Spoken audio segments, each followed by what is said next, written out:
Bro, cuba bayangkan macam mana kalau T-Rex masih wujud.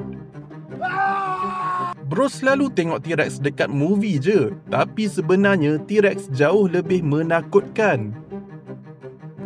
Kaki T-Rex dilapisi dengan pad yang lembut, jadi dia boleh berjalan tanpa bunyi. Bro takkan dengar bunyi tapak kaki dia, sampailah ada gegaran dekat tanah. Time tu dah pun terlambat bro. Penglihatan T-Rex sangat tajam, boleh nampak lebih 3 batu. Bro boleh larikan diri, tapi masalahnya T-Rex ada deria bahu yang tajam. Dia boleh menjejaki bro macam GPS. T-Rex juga memburu secara berkumpulan. Bayangkan lebih dari seekor T-Rex sedang cari bro. Last kali gigitan T-Rex adalah paling kuat dalam sejarah.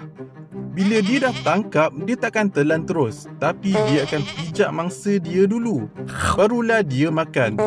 Tapi jangan risau, T-Rex ni dah lama pupus.